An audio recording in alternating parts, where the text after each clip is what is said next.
America is perhaps the greatest success story that the world has ever known. And here I am, the grandson of former slaves. I encourage Americans everywhere to run away from economic slavery and run toward the blessings of liberty guaranteed by our Constitution. So join me, America, as we travel the Underground Railroad and we seek to free ourselves from the slavery of tyranny. Pre-1960, most African Americans were Republicans. After Martin Luther King was freed from jail by John F. Kennedy, the African American vote has gone Democratic. What exactly did we get exchanged for our 95% Democratic swaying vote? We gave up 3-to-1 odds in abortion. 14 million black babies have died since 1973. Dependent on welfare systems. They begin to take young women and they begin to tell the young women, well, we would give you money, you just stay home. But what if I want to get married? You lose your benefits. When you remove the black man out of the house, the likelihood of the young black men going to jail increases by 60%. This is what this party has given on a platter to African Americans. Sometimes you can't tell the difference between now and 200 years ago. And we, by 95%, support this. Going back to the plantation, you have a group of people on the plantation, and we've run away. We ran away. We got free. The more the government gives us, the more debt and more control we accumulate.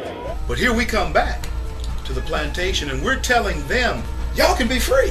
Anyone that comes along and talks to me about taking away what I've given you, they must be evil. They got to be Republicans. You have 40, 50 years, an entire culture of people. This is all they know. They don't know anything else. Because see, in the black community, there's always somebody's got to keep them niggas in control. You could call it slavery in the slave quarters or now in the urban ghettos of America. I think life is about our future and making decisions that you feel like will serve you best. We have an opportunity in this nation as blacks that we could not find anywhere else. We the people are still in charge of this country.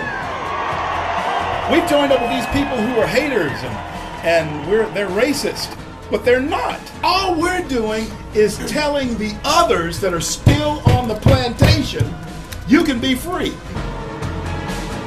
This is not the land of guarantees, but it's the land of opportunity. The sky's the limit as to what we can achieve here. But when you say racism is the problem, you put the power for your future in someone else's hands.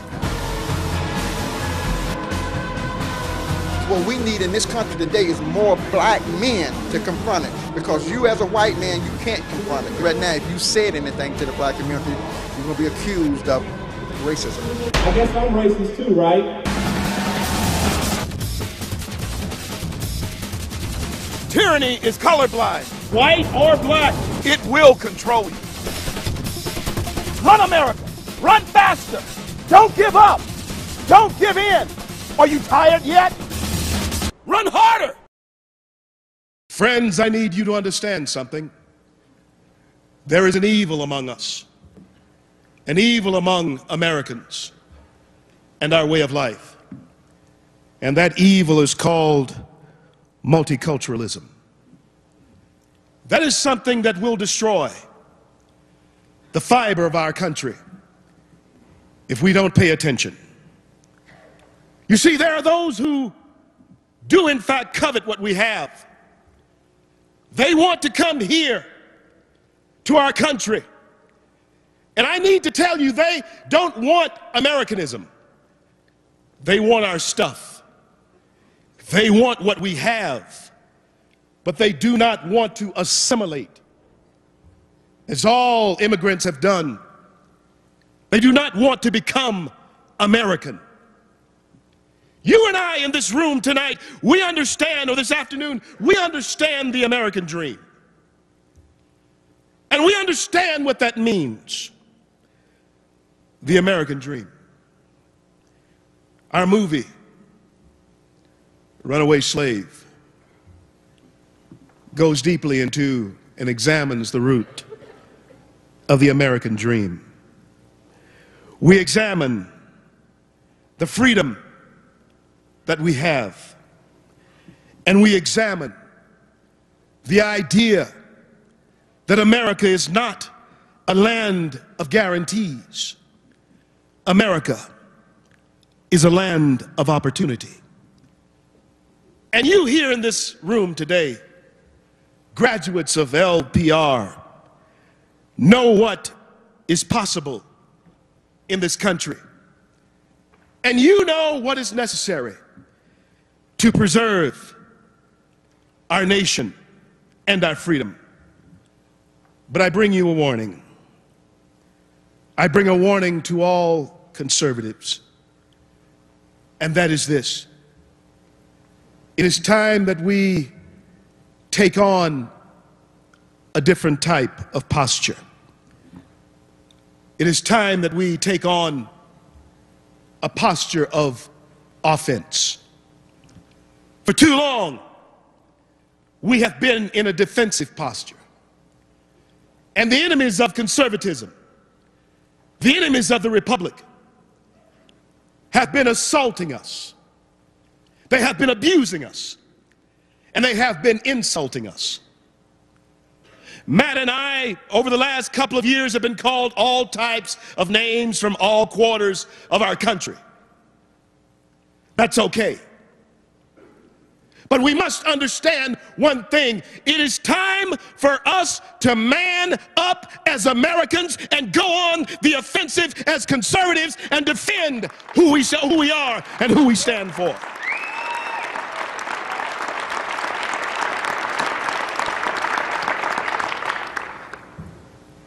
You apologize far too much. We have the truth. The progressive liberals will always try and put you on the defensive. But I tell you this: stop being on the defensive. Be who you are.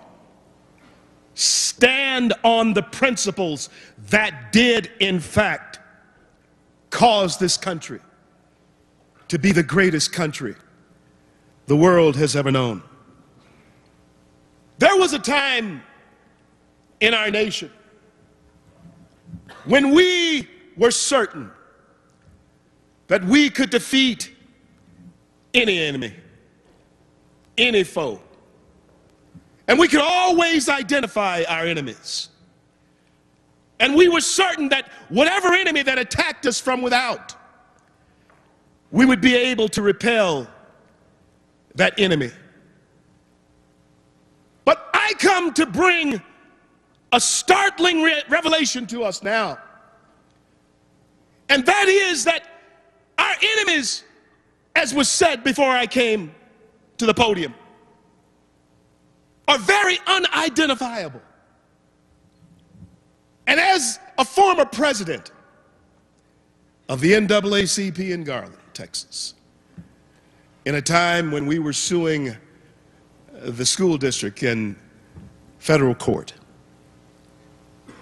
I have seen both sides of this argument. The reason I broke with them is because I came to the realization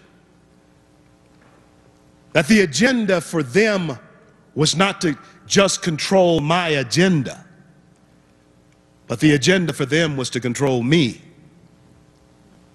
and then to use me as a tool to control a block of people. That is the liberal progressive method.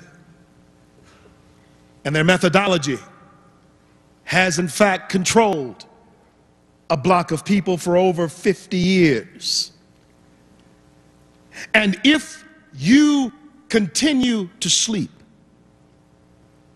if you continue not to pay attention to what's going on, then the very method that they have used to enslave that group of people, believe me, they have the same designs on the entire country. And my friends, tonight, this afternoon, if in fact we are unsuccessful in our efforts to take back the White House and the Senate here in 2012, then our country will be fundamentally changed. And we cannot afford for her to go away. That's why we need a leader who can gain respect again of both our friends and our foes. That's why it is important that we choose the right candidate in this presidential election. Americans are tired of apologizing for who we are. And I tell you right now, we do not need to bow down or apologize to anyone. We are the greatest nation on the face of this earth. We need a leader that our friends and foes will respect. We need a leader that will put swagger back into the American stride. And we need a leader who is proud to be an American every day of his life, not just when it's convenient. We need a patriot. We need someone who will not bow down to anyone. Now, that leads me to our children. And if I may for a moment tell you that I'm very concerned about our children. I was talking to Lee and Karen and Sherry and Don the other night at dinner. And we had a very interesting conversation about our children. And just as I said earlier, that there are people who come here to this country and they want our stuff. Well, I want to tell you something. While we slept, those who are in our classrooms, who we have entrusted to teach our children, have poisoned their minds. While we slept, our children have been taught by those who have been schooled in socialist doctrine that America is not an exceptional country. Our children have been poisoned, not just by Hollywood, but by the use of your tax dollars in public schools, and even in the literature that you buy for them, that America is the problem in this world. And just as we try to expose in Runaway Slave that America is still a great land of opportunity, your children, many of them, your grandchildren for sure, are under the impression that somehow you sitting in this room are wild-eyed, hysterical people whose thinking is antiquated. Your children, believe it or not, we came to the conclusion they want our stuff. And even though we don't like to think about this, there are some who are waiting for the demise of the free market system, the demise of capitalism, so they can get our stuff. But this is a hard thought that I'm about to share with you. And that is, unfortunately, our children We have been pursuing happiness. We've been pursuing life. We've been pursuing liberty. And we've been making them happy. But our children, their happiness has depended upon us. And they, unfortunately, do not have the same drive, the same determination to get for themselves what we were willing to sacrifice to get. The old saying in Louisiana comes from an old song. It says, Mama may have, Papa may have, but God bless the child who's got his own. Simple idea, but it is one that is missing in our children. They don't want to get their own. They want to have yours. And they want to have it now. My grandfather, a man who was a great man. But if you wrote his name on the back of this wall, he would not be able to read it. His father was a slave. My dad had a third-grade education. Here I am, 2 degrees, standing before people all across this country that I have never met,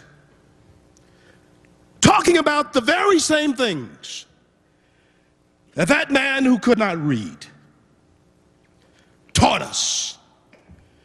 That was by the sweat of your brow, the work of your hands, and the determination that God gives you the strength to accomplish.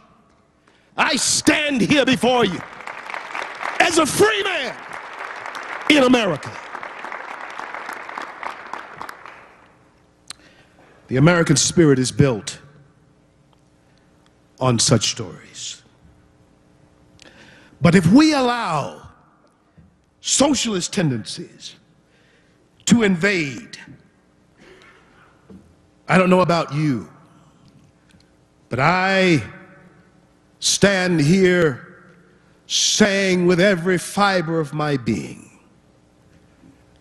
I will refuse to surrender our country to socialism, and I will stand against it with every ounce of my being.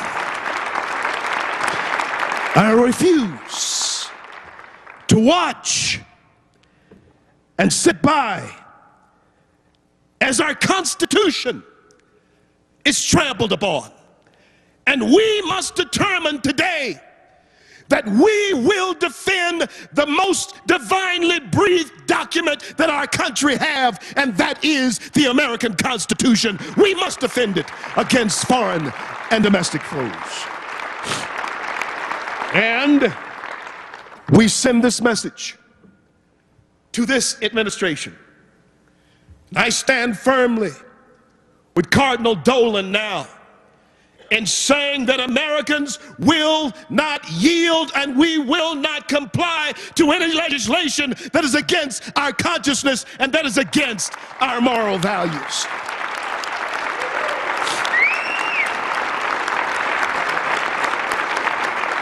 We stand together as Catholics, Protestants, Jews, Gentiles, all over this country. And it is important that we understand that if they come for the Catholics, they will come for the Jews, and they will come for the Protestants, even the agnostics. If we yield now, we might as well prepare to continue to yield until there is nothing left to give up. Ronald Reagan said it best, that our freedom is only one generation from perishing. This is why when Matt and I met in 2009, this is why 2.9 million Americans marched on Washington, because we sensed something was terribly wrong in this land.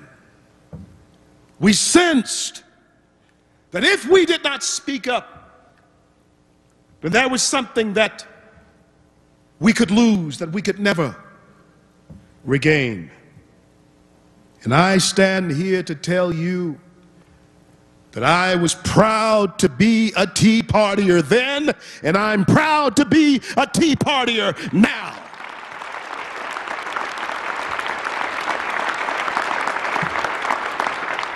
Runaway Slave is a movie about a people trapped in a system. I grew up in Louisiana. I'm very proud of it. My roots run deep into Cane River. I'm very familiar with Creole culture. My family is of that culture. My father was one. Great-grandfather and great-grandfather were all of that culture. There was a system at one time in our country that in fact supported slavery. And these were people who were locked in a system with freedom all around them. The master was free. His friends were free. And they could see that that was a reality. And every once in a while there was one who said to himself or herself, I want that. I want that freedom. And they mustered the courage, say to themselves, whatever it takes, I want freedom. They would run away. They would leave the plantation system through the perils of reaching freedom. It was a dangerous and very difficult course to take. But whatever it cost, even if it cost them their lives, they were determined that they would run away from that system and achieve freedom. Many of them, like Harriet Tubman, Frederick Douglass, once they achieved it, they would return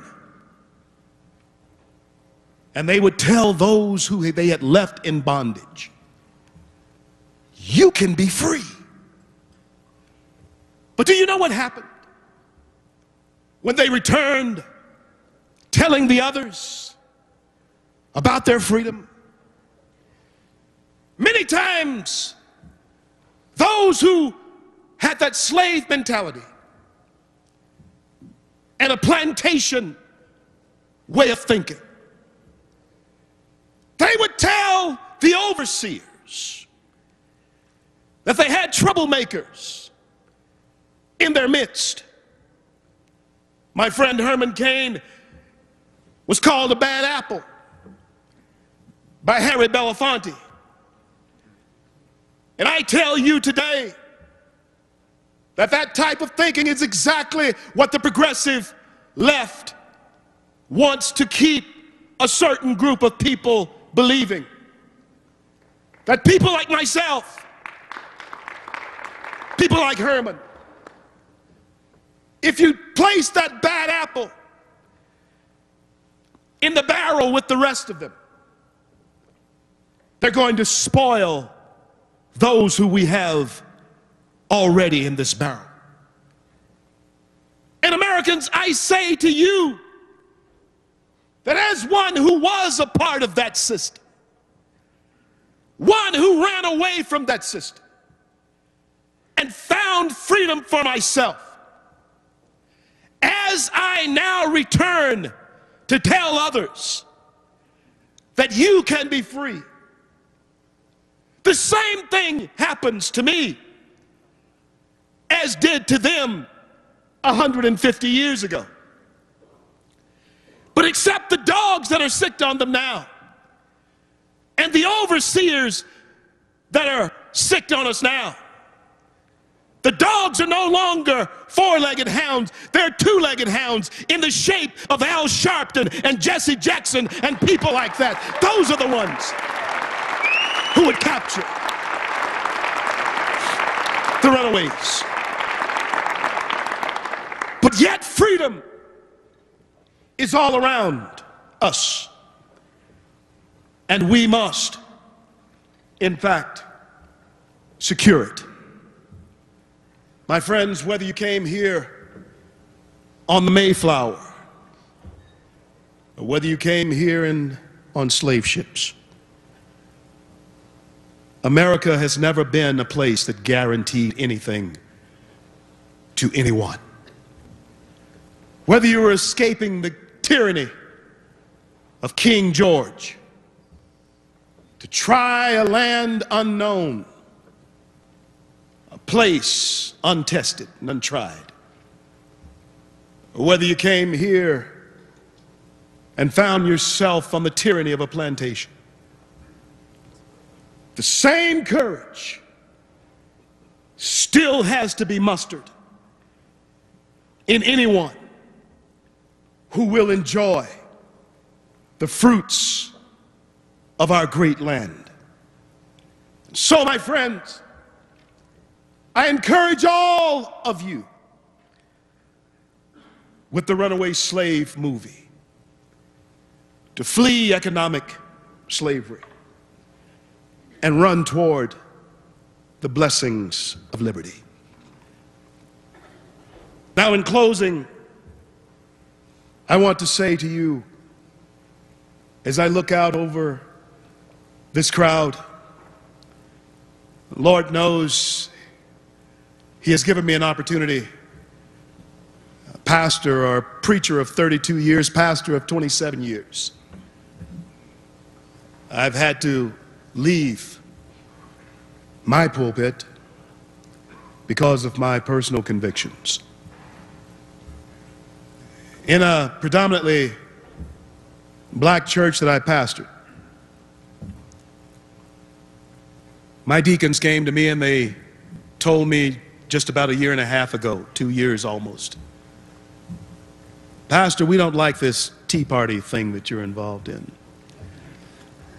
And I don't know about you, I'm Southern Baptist, and in the Southern Baptist church, a preacher's only one deacon's meeting away from being unemployed. But they came to me, and I'd been there for 9 years. We had just built a brand new church. The old one was sort of off the beaten path, and we built a beautiful building. And I don't know about here in this neck of the woods, but down in my neck of the woods, a $1.5 million building is a pretty substantial building in our neck of the woods. And the Lord had been gracious enough to let us do that. And then I called Matt and I told him about this idea that I had for Runaway Slave, and Matt, I need some help. And he got behind me on the project. And when they heard about the Runaway Slave movie, if you think that they didn't like Tea Party, they lost their minds. This Runaway Slave thing. So we came to the parting of the ways. And I guess sort of like Moses, I led them up to the promised land, but I never went in with them. But it was time for me to leave. Matt and I in Tel Aviv about 6 months ago, we were able to start the first tea party in Israel. We call it kosher tea.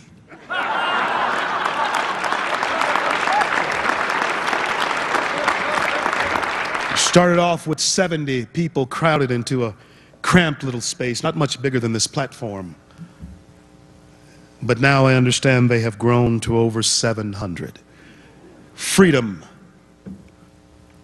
There is a thirst for it all across our world. And as I leave you tonight, or this afternoon, I usually speak at night. As I leave you this afternoon, I want you Americans to know from the words of Christ that these words don't fit many other people in our world today, but it does fit you in this room here today. You are the salt of the earth. But if the salt loses its savoriness, savor, its usefulness, then it is good for nothing but to be thrown out, trampled under the foot of men. You are the light of the world. A city that is set up on a hill cannot be hid. So let your light so shine before men that they will see your good works, America. Glorify our Creator, who gave us the rights that we have. And as I travel around this country, sometimes shaking unfriendly hands, sometimes finding myself in perilous places, it would be good to know that there are people right here in Colorado who are wishing me well and praying for us. And so I have just one more question for you. Are there any patriots in this room here today? Is there anyone here who will stand up for American values? Is there anyone here who will stand up for the Republic? Stand up for God and country? Then Americans, stand up! Stand up! Stand up! God bless you! God bless America!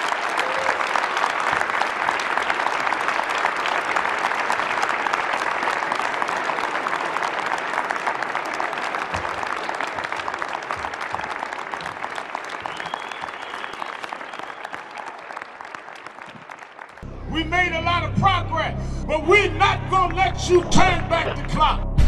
What these people are race hustlers. That's how they derive their power, by making them believe that the white man has the foot on their neck. White people have allowed themselves to be intimidated by the so-called civil rights leaders. If they disagree with black people, then they are racist. Are we free at last? Devil is a lie. No, we're not. This is the kind of stuff that causes trouble. You're digging in a wound that's trying to heal. The Tea Party is racist? Yes. They are the enemy, man. They are the enemy. We know how to sucker punch you because we just begun to fight. Somehow down racial lines, we're still divided. The question has to be why?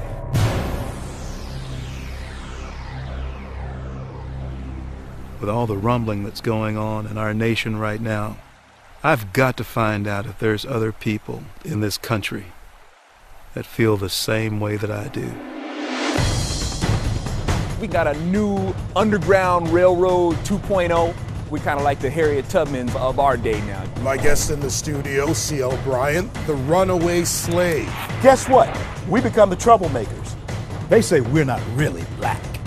How can you be black and be conservative? If you don't have the right label, then we want to excommunicate you from the community. What broke down in Black America is just a picture of what's breaking down in the rest of society. The slippery slope of leftist progressivism that is taking place in America today. What the liberal Democrats have in mind is to have the government become our God through entitlement programs that shackles people to a system of being dependent. Statism, government in our homes telling us what to do, when, where, and how. playing the race card, playing the class warfare card. They want people to stay on that Democrat plantation mindlessly. You hear the rhetoric that these programs are based on what our ancestors went through. Not only has big government enslaved America's poor, but now we're looking at the extension of government into all communities. People are still mentally enslaved. We tell them, hey, you can be free.